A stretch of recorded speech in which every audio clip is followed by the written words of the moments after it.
तो प्रधान जी, जैसा कि चर्चाएं रहती हैं कि पॉलिटिकल पर्सनैलिटीज़ जो होती हैं कार्यकाल के अंतिम दौर में काम शुरू करें और अगले के ऊपर छोड़ जाएं, कि अपना जो ये कार्य शुरू कर दिया इतने बड़े स्तर पर शुरू कर दिया आप लोगों ने, कि आने वाले कार्यकारिणी के लिए बोझ तो नहीं होगा कि इतना ज़्यादा छेड़ा तो छेड़ के बलकार, और लेकिन ये पाँच कुकर लगेगी। फिर युवाओं को ध्यान भी रखा है कि नौजवानों को भी पसंद आया, उनको भी अच्छा लगे यहाँ पे आके। कुछ पोर्शन हमने ऐसा भी रखा है कि जहाँ हमारे बुजुर्गों को अच्छा लगे, जो बुजुर्ग हमारे यहाँ बैठे हैं इनको भी अपनी पुरानी यादें दिखाई देती रहे इसके अंदर, उस तरीके को भी हमने ध्यान में रखा है। और जो मिडिल है, जो बुजुर्गों के और नौजवानों के बीच के जो हम लोग हैं, हमारी वाली जनरेशन को भी हमने इसमें ध्यान में रखा। लाइब्रेरी भी बनेगी, युवाओं का ध्यान में रखते इसमें एक अच्छा जिम भी बनेगा। तो सरकार में बड़ी भागीदारी जो है समाज की, आपने खुद कहा था कि चाहे विधायक की बात हो, स्पीकर की बात हो या चेयरमैन की बात हो, सभी पदों पर जो है समाज के लोग बैठे हैं। तो समाज तो दान सहयोग करे कि इतने बड़े कार्य में कहीं ना कहीं सरकार से भी अपेक्षा रहती है। तो सरकार से कुछ मिलने की उम्मीद है या अभी प्रोसेस में ही?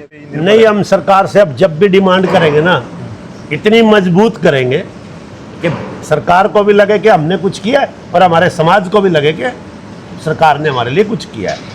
तो ये छोटी छोटी ग्रांटें तो हम नहीं मांगेंगे सरकार से। सरकार से मांगेंगे हम जितनी बड़ी हमारी हिस्सेदारी है, जितना हमारा समाज आज सरकार के साथ है, उसी तरह की डिमांड हम सरकार से करेंगे। चौधरी रणधीर सिंह जी धेरडू ने 21 लाख रुपए की योगदान राशि हमें दी है। तो इस तरह के बड़े बड़े दानी हैं जो आगे निकल के आ रहे हैं, 5-5 लाख, 7-7 लाख। ग्रामीण भूमि देखने वाले सारे साथियों राम राम। आज हाँ कुरुक्षेत्र की रोड धर्मशाला में और रोड महासभा के प्रधान बलकार सिंह हमारे साथ हैं। तो महासभा के द्वारा जो कार्य शुरू करे गए हैं उन पर बात करेंगे। तो प्रधान जी नमस्कार, स्वागत है। नमस्कार। तो जो रोड महासभा ने बड़ी तत्परता से काम शुरू करे हैं, कि कुछ प्रोग्रेस आप लोगों ने शुरू करी है और क्या कुछ करने का सपना ले रहे हो? देखिए, वैसे तो जो है ना कि अभी हमारा जो है ना, जब से ये नई कार्यकारिणी का गठन हुआ है, 5 महीने के आसपास का समय होने जा रहा है, 4 महीने का समय हुआ है। और काफ़ी हद तक जो है ना हमारे कामों की जो शुरुआत हो चुकी है, चाहे वो पंचकूला की धर्मशाला की हो, चाहे यहाँ के कुरुक्षेत्र के भवन की हो, हसंद के भवन की हो, पानीपत के भवन की हो। तो इनकी सब की ना रेनोवेशन का कार्य जो है ना शुरू हो चुका है और बड़ा तीव्र गति से चल रहा है और बड़ा अच्छा और मजबूत काम हो रहा है पूरा। और सबसे बड़ी बात तो क्या, काम के साथ साथ वीरेंद्र जी, समाज में बड़ा हौसला है। रोड समाज बहुत खुल के पैसा दे रहा है, खुल के सहयोग दे रहा है। और कार्यकारिणी भी जो हमारी बनी है, एक अच्छी कार्यकारिणी बनी है जिसमें नौजवान भी है और बड़ी मेहनत के साथ काम कर रहे हैं सब के सब मिलके। और हमें बड़े अच्छे, इस बार बड़े अच्छे नतीजों की उम्मीद है कि इस बार रोड महासभा बड़े अच्छे से काम करेगी और समाज का सहयोग और प्यार बना रहेगा और समाज को पसंद आएगा इस कार्यकारिणी का काम, ऐसी हमारी उम्मीद है। तो पंचकूला की बात करें, पानीपत की बात करें, तो बहुत से डिज़ाइन आपके सोशल मीडिया पे देख भी रहे हैं कि धर्मशालाओं के डिज़ाइन बहुत सुंदर बना रखे हैं। तो कितना के कुछ प्रोसेस में चल रहे हैं काम? ये दरअसल क्या है कि आजकल जैसे नौजवान बच्चे सुख सुविधाओं से उनका पालन पोषण होया हुआ है और विदेशों में भी बहुत जाते हैं बच्चे, विदेशों में रह भी रहे हैं। वो भी कब जब यहाँ आते हैं तो वो जब हमारे रोड समाज के भवनों को देखेंगे, नए भवनों को देखेंगे, तो उनका भी हौसला बढ़ेगा और उनके अंदर भी हिम्मत पैदा होगी कि हमारा समाज बहुत आगे जा रहा है। तो आधुनिक सुविधाओं के साथ ये पूरे के पूरे भवन हमारे तैयार होंगे ताकि समाज का कोई भी प्रतिष्ठित से प्रतिष्ठित व्यक्ति भी उसमें ठहरने में गुरेज ना करे, वहाँ रुकने में गुरेज ना करे। उसके दिमाग में ये ना आए कि भी मैं धर्मशाला में ठहर रहा हूँ। उसको बिल्कुल इतनी अच्छी सुविधाएं मिलेगी तो समाज का हर वर्ग उनमें जाके अपने आप को बड़ा प्रफुल्लित महसूस करेगा कि हम अपने समाज की बड़ी मजबूत व्यवस्था के साथ यहाँ पे रह रहे हैं और ठहरे हैं। तो समाज की ओर से जो अनुदान और सहयोग देख रहे हैं कि बड़ी तत्परता के साथ लोग सहयोग भी कर रहे हैं जी, लेकिन काम भी बहुत ज़्यादा कहेंगे कि एक छोटे से अल्पकाल में आप लोगों ने शुरू कर दिया। कहीं ये महसूस तो नहीं होया कि पैसे की अभी शॉर्टेज होगी या समाज जितनी ज़रूरत है उससे ज़्यादा करे? देखिए वीरेंद्र जी, समाज में जहाँ भी हम गए सब ने यही कहा कि आप काम करो, हम सब सहयोग करेंगे। हर वर्ग, चाहे वो राजनीतिक लोग हो, चाहे व्यापारी हो, चाहे कर्मचारी हो, अधिकारी हो, किसान वर्ग हो या छोटा मोटा कारोबारी हो, तो सब बड़ा दिल खोल के सहयोग देंगे और दे रहे हैं। ये तो मैं हर जगह पहुंच नहीं पा रहा हूं, बल्कि आज मैं आपके इस चैनल के माध्यम से प्रार्थना भी करूंगा अपने समाज को कि हर जगह मेरा पहुंचना असंभव है, मैं पहुंच नहीं सकता। और ये खासकर मैं अपने समाज के अधिकारी और कर्मचारियों से अपील करना चाहता हूं कि आप लोग अपना सहयोग थोड़ा सा बढ़ाएं और अपने आप ही आके रोड महासभा को अपना योगदान दें, अपना सहयोग दें। अच्छा लगेगा, समाज में आपका भी रुतबा बढ़ेगा और आपका खुद का मनोबल भी बढ़ेगा कि मैंने अपने समाज में एक मजबूत हिस्सेदारी दी है। प्रधान जी, जैसा कि चर्चाएं रहती हैं कि पॉलिटिकल पर्सनैलिटीज़ जो होती हैं कार्यकाल के अंतिम दौर में काम शुरू करें और अगले के ऊपर छोड़ जाएं, कि अपना जो ये कार्य शुरू कर दिया, इतने बड़े स्तर पर शुरू कर दिया आप लोगों ने, कि आने वाले कार्यकारिणी के लिए बोझ तो नहीं होगा कि इतना ज़्यादा छेड़ा तो छेड़ गए बलकार, और लेकिन ये वो पाँच कुकर लगेगी फिर नहीं। तो वीरेंद्र जी, ऐसा है, पूरी कमेटी ने बैठ के बड़ा अच्छे से मंथन करके इन कामों की शुरुआत की है। और ये सारे काम हम जो भी काम हम शुरू करेंगे परमात्मा की कृपा से और हमारे समाज के सहयोग से, वो हमारे ही कार्यकाल में पूरे होंगे। हम जितना काम जो हमारे कंट्रोल में रहेगा उसी की शुरुआत करेंगे। ऐसा नहीं होगा कि हम ज़्यादा काम शुरू कर दें और वो कंप्लीट ना कर पाएँ। बिल्कुल बहुत अच्छे से, समय से भी बहुत पहले कंप्लीट करेंगे। अब आप देख लो कि हमारे 4 भवन में काम शुरू हुआ है। 4 में से 3 भवन तो हम इस दिवाली पे कंप्लीट कर देंगे, पानीपत, असंध और पंचकुला। कुरुक्षेत्र का है जो हमने ये जो 2 साइड शुरू की है, ये भी हम इस साल के एंड तक कंप्लीट कर देंगे। जो फ्रंट वाला पोर्शन है, जो साइड वाला है, उसमें 1 साल का समय और लगेगा। क्षेत्र को बड़ा डिजाइन दे रहे हो, बहुत बड़ा डिजाइन, बहुत भव्य भी, बड़ा भी और मजबूत भी। जो डिज़ाइन आप लोगों ने बनाया, जो इसका फ्रंट है, उसको देखते हुए तो इसको किस तरह से चाहिए, पूरा का पूरा हम इसको बिल्कुल अच्छे तरीके से इसको रेनोवेट करेंगे, बहुत बढ़िया तरीके से, कि भी ये भव्य लगेगा। मैं इसके ऊपर बैठने वाले को ये लगेगा कि सामने जो सीन आएगा कि भी बहुत अच्छी जगह बनी है। क्योंकि हम चाहते हैं कि भी ये एक ऐसा स्थल है, बड़ा तीर्थ स्थल है जी, बड़ा भारी ऐतिहासिक स्थल है ये। तो यहाँ पूरे राष्ट्र से लोग आते हैं, पर्यटक और श्रद्धालु जो है विदेशों तक के आते हैं यहाँ। बिल्कुल आते हैं जी। पूरे अंतर्राष्ट्रीय स्तर का ये आजकल जो है ना तीर्थ स्थल बन चुका है कुरुक्षेत्र। तो हमारे समाज में जो हमारे बुजुर्गों ने बड़ी ऊंची सोच के साथ ये जगह ली थी और बड़ी ऊंची सोच के साथ इसको बनाया था। तो इसमें थोड़ा सा बताओ क्या कुछ करने का प्रयास है, ताकि लोगों को पता तो चले कि ये चीज़ें यहाँ पे होंगी। हमने इसके अंदर ना युवाओं को ध्यान भी रखा है कि नौजवानों को भी पसंद आया, उनको भी अच्छा लगे यहाँ पे आके। कुछ पोर्शन हमने ऐसा भी रखा है कि जहाँ हमारे बुजुर्गों को अच्छा लगे, जो बुजुर्ग हमारे यहाँ बैठे हैं, इनको भी अपनी पुरानी यादें दिखाई देती रहे इसके अंदर, उस तरीके को भी हमने ध्यान में रखा है। और जो मिडिल है, जो बुजुर्गों के और नौजवानों के बीच के जो हम लोग हैं, हमारी वाली जनरेशन को भी हमने इसमें ध्यान में रखा हर तरह से। तो इसमें हर चीज़ अच्छे से बनेगी, लाइब्रेरी भी बनेगी, युवाओं का ध्यान में रखते इसमें एक अच्छा जिम भी बनेगा। उसके बाद नौजवान बुजुर्गों के लिए ताश खेलने का, चाहे कोई और कोई ऐसा भी कोई इंटरटेनमेंट का हो, वो भी हम एक पोर्शन में लेके जा रहे हैं, ताकि वहाँ पे हुक्का वगैरह बुजुर्ग बड़े आराम से बैठे और उनको हर तरह की सुविधा मिले, पूरे एयर कंडीशन हो, वो किसी तरह का कष्ट ना हो। तो इस तरीके से इन सभी चीज़ों को ध्यान में रखें। एक दूसरा, आने वाले तीर्थयात्रियों के लिए भी हमने बड़ा अच्छे से ध्यान रख के यहाँ पे इन सब चीज़ों को मिश्रण करके अच्छा भव्य रूप दिया है और वो अच्छा लगेगा पूरा। मैं समझता हूँ आज तक जितने भी भवन कुरुक्षेत्र के अंदर हैं, कल तो हमसे भी बड़े समाज हैं, वो पता नहीं कितना भव्य बना ले, लेकिन आज तक जितने भवन हैं, मुझे ऐसा लगता है कि इनमें सबसे अच्छा, सुंदर और मजबूत हमारा ये भवन बनने जा रहा है। तो राजनीति की बात कर रहे हो, सरकार में बड़ी भागीदारी जो है समाज की, आपने खुद कहा था कि चाहे विधायक की बात हो, स्पीकर की बात हो या चेयरमैन की बात हो, सभी पदों पर जो है समाज के लोग बैठे हैं। तो समाज तो दान सहयोग कर रहा है कि इतने बड़े कार्य में कहीं ना कहीं सरकार से भी अपेक्षा रहती है, तो सरकार से कुछ मिलने की उम्मीद है या अभी प्रोसेस में ही है कुछ बात? नहीं, अभी देखो, हमने पहले अभी तक सरकार से कोई ऐसी डिमांड की नहीं है। हम चाहेंगे कि अभी वैसे तो सरकार में देखो हिस्सेदारी आपने बताई है हमारी, और हमें हमारे समाज के राजनीतिक लोगों ने एक बड़ा मजबूत आश्वासन दिया हुआ है कि जहाँ भी हमारी ज़रूरत पड़े, रविंद्र कल्याण जी तो जब भी हम उनसे मिलते हैं वो हमेशा यही कहते हैं कि भी मेरी कोई भी ज़रूरत है कहीं भी समाज को, समाज के किसी भी काम में, मैं हर वक्त तैयार हूँ।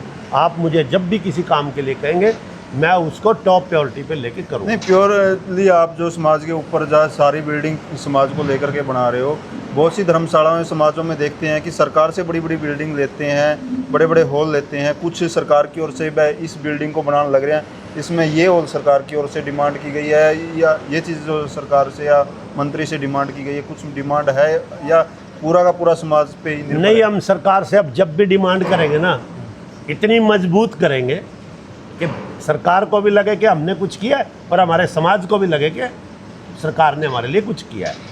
तो ये छोटी छोटी ग्रांटें तो हम नहीं मांगेंगे सरकार से। सरकार से मांगेंगे हम जितनी बड़ी हमारी हिस्सेदारी है, जितना हमारा समाज आज सरकार के साथ है, उसी तरह की डिमांड हम सरकार से करेंगे।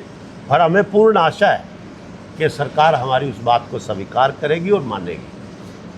तो बलकार सिंह किस तरह से मेंटेन कर रहे हैं पूरी चीज़ों को, क्योंकि जो है हर भाईचारे को भी एक संजो के रखना होता है, पैसे की भी ज़रूरत है और जो कार्य चले हुए हैं उसके ऊपर ध्यान देने की भी ज़रूरत है, क्योंकि कार्यकाल बहुत कम है।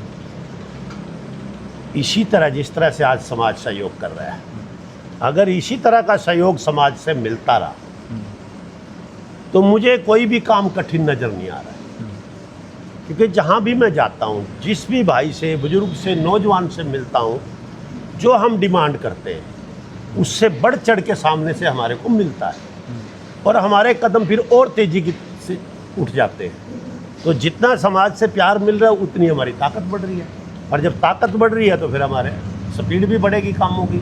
तो इसी तरह का प्यार समाज से मिलता रहा तो कोई कठिनाई आएगी नहीं, मुझे ऐसा लगता नहीं है कोई दिक्कत आने वाली है। तो सर, अंत में समाज से क्या कुछ अपील करना चाहेंगे कि करोड़ों का नहीं अरबों का ये बजट होगा कि 3 साल के अंदर अरबों रुपए जो है समाज की ओर से लगने हैं, फिर तो किस तरह से सहयोग और ज़्यादा जुटाने का प्रयास रहेगा? जिस तरह से आप देखते हैं कि मंडियों से या समाज के प्रतिष्ठित लोगों से तो आप लोग सार्वजनिक रूप से दिखा रहे हैं, लेकिन हर आदमी का सहयोग जुटे, किस तरह का प्रयास है?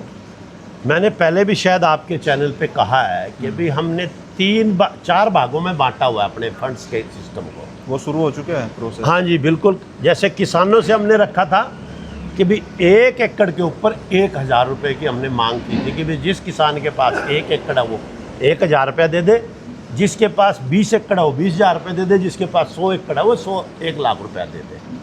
और आज उस पर हमारी पूरी की पूरी कार्यकारिणी ने बड़ा अच्छे से काम शुरू किया हुआ है। गांव दर गांव जा रहे हैं और गांव के लोग सहयोग कर रहे हैं। ये तो किसान की बात आ गई। कर्मचारी इस जो स्पीड है, गति है, वो आज थोड़ी धीमी है, लेकिन हम उसके लिए भी मैं आपके इस चैनल के माध्यम से अपील कर रहा हूँ कि आप थोड़ी सी अपनी गति को बढ़ाएं। ये मेरी अपील है हमारे समाज के अधिकारियों और कर्मचारियों से। और मैं यही विश्वास दिलाना चाहता हूँ सभी को कि भी आप बिल्कुल निश्चिंत होकर योगदान दीजिए। आपके पैसे का एक एक नए पैसे का ना सदुपयोग होगा, समाज के हित के लिए होगा, समाज के रुतबे के लिए होगा, समाज की प्रतिष्ठा के लिए होगा। आप किसी टाइम भी आके 24 घंटे में से हमारे जो खजांची हैं उससे अपने पैसे का हिसाब ले सकते हो, हमारी क्या रूपरेखा है उसके बारे में जानकारी ले सकते हो। 24 घंटे मैं अवेलेबल हूँ, आप मुझसे कभी भी फ़ोन पे पर्सनली आके मिल के अपनी बात रख सकते हो। एक दूसरी अपील मैं करना चाहता हूँ अपने समाज से, ये जो भवन बनने जा रहे हैं इसमें समाज के कुछ लोग हो सकता है वो ऐसा सोचते हो कि भी ये गलत हो रहा है। देखिए, जब समाज आगे जा रहा है, समाज तरक्की कर रहा है, समाज अपने खुद के घरों को बड़ा बड़ा और आलीशान बना रहा है, तो हमारे बुजुर्गों की धरोहर भी अगर मजबूत और सुंदर बन जाएंगी तो इससे समाज को कोई नुकसान होने वाला नहीं है। अधिकारी एक तनख्वाह दे देगा, मुझे नहीं लगता कि उनके जीवन में कोई उस एक तनख्वाह से कोई बदलाव आ जाएगा, लेकिन समाज में बदलाव बड़ा आ जाएगा। यही व्यापारी का आड़तियों ने बड़ा भारी योगदान दिया हमारे समाज के। हमने 1 लाख रुपए एवरेज रखा था कि भी हर मंडी से हमारे समाज के जितने भी आड़ती हैं एवरेज 1 लाख रुपए की मिले, और वो हमें मिल रही है। अब मैं देख रहा हूँ कि 2.5-3 लाख रुपया तक दे रहे हैं। कल ही हमारे एक समाज के एक जो अमेरिका में रह रहे हैं चौधरी रणधीर सिंह जी धेरडू ने 21 लाख रुपए की योगदान राशि हमें दी है। तो इस तरह के बड़े बड़े दानी हैं जो आगे निकल के आ रहे हैं, 5-5 लाख 7-7 लाख। तो ये सब काम बड़े साधारणता से हो जाएंगे। सिर्फ समाज से अपील है तो थोड़ा सा धैर्य बनाए रखें। 1 साल के बाद हर चीज़ आपके सामने दिखाई देने लग जाएगी कि कितना अच्छे काम हुए और कितनी पारदर्शिता से हुए। तो इसमें कहीं भी संकोच की बात नहीं होगी। कार्यकारिणी अच्छी बनाई है, समाज में अच्छे काम कर रही है, युवा भी हैं, पढ़े लिखे भी हैं, वकील भी हैं, अध्यापक भी हैं, हर तरह का कार्यकारिणी में सदस्य है। जितने काम हमारे पुराने रुके हुए थे, चाहे वो कोई इनकम टैक्स विभाग के थे, प्रॉपर्टी टैक्स के थे, या किसी ज़मीन के किराए के बाकी थे, वो सब के सब लाइन बाई लाइन चल रहे हैं, और हमें उनमें भी बड़े अच्छे से इन 3 साल में व्यवस्था बन जाएगी। तीसरी बात है, समाज से एक आवाज़ निकल के आती है वोट बनाने की। मैं आपके चैनल के माध्यम से समाज से ये कहना चाहता हूँ कि अगले साल में जनवरी के महीने से हम अपनी वोट वाली प्रक्रिया शुरू करेंगे। समाज में जो भाई भी वोट बनवाना चाहेगा उसके लिए पूरी आज़ादी होगी, वो अपनी वोट बनवा सकता है। तीसरी जो बात आती है समाज की, वार्ड बंदी की, जिस भी गांव में जाता हूं सब ये कहते हैं कि वार्ड बंदी दोबारा से होनी चाहिए। उस पर भी हमारी ये कमेटी काम कर रही है, हमारे महासचिव उस पर काम कर रहे हैं।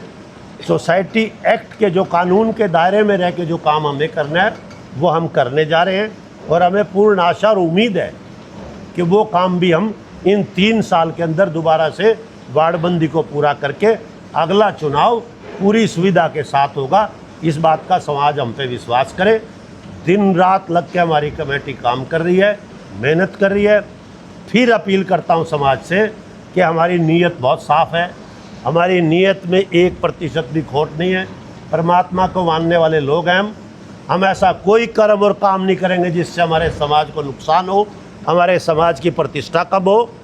पूरी मेहनत करके हर वक्त समाज की प्रतिष्ठा बढ़ाने के लिए हमारी ये कमेटी काम करती रहेगी, ऐसा मैं विश्वास दिलाता हूँ पूरे अपने समाज को। जी, तो साथियों देख सकते हैं कि रोड महासभा के प्रधान और पूरी कार्यकारिणी तत्पर है कि अपने समाज की जितनी भी संस्थाएं हैं उनको लग्जरी रूप देने का एक प्रयास है कि आज परिवारों में अपने घर पर जो सुविधाएं परिवार जुटाने में लगे है कि एक लग्जरी लाइफ लोग जीने लगे हैं। तो समाज के लोग इन संस्थाओं से तभी जुड़ेंगे जब यहाँ पर वो परिवार की सारी सुविधाएं यहाँ भी उनको मिलेंगे। तो एक पूरा प्रयास वर्तमान कार्यकारिणी का है कि जितनी भी ये संस्थाएं हैं इनको बिल्कुल हाईटेक तरीके से, बिल्कुल वातानुकूलित तरीके से और अच्छे तरीके से इनको सजाया जाए। तो कुरुक्षेत्र की धर्मशाला में अभी कार्य चला हुआ है, जो कि सबसे बड़ा कार्य बताया जा रहा है कि रोड महासभा सबसे ज़्यादा पैसा अभी वर्तमान में यहाँ पर खर्च कर रही है। तो कितना पैसा यहाँ पर इकट्ठा कर पाएगी महासभा, क्योंकि ये करोड़ों का नहीं अरबों का बजट होगा। तो समाज की ओर से कितना सहयोग मिलेगा, और सरकार जो है, सरकार के अंदर भी रोड महासभा के प्रतिनिधि जो हैं कितना सहयोग करवा पाएंगे इस महासभा का, ये भविष्य के गर्भ में है। लेकिन रोड महासभा अभी पूरी तरह से समर्पित दिखाई दे रही है कि वो अपनी संस्थाओं के प्रति इस अल्पकाल में जो कार्य शुरू किए हैं, लगता है कि रोड महासभा अपनी इस कार्यकाल के दौरान ही इन सारे कार्यों को पूर्ण करना चाहती है। तो आपका क्या कुछ कहना है इस रोड महासभा के कार्य के ऊपर, आप भी कमेंट में सुझाव जरूर दें। जय हिंद, जय भारत, धन्यवाद।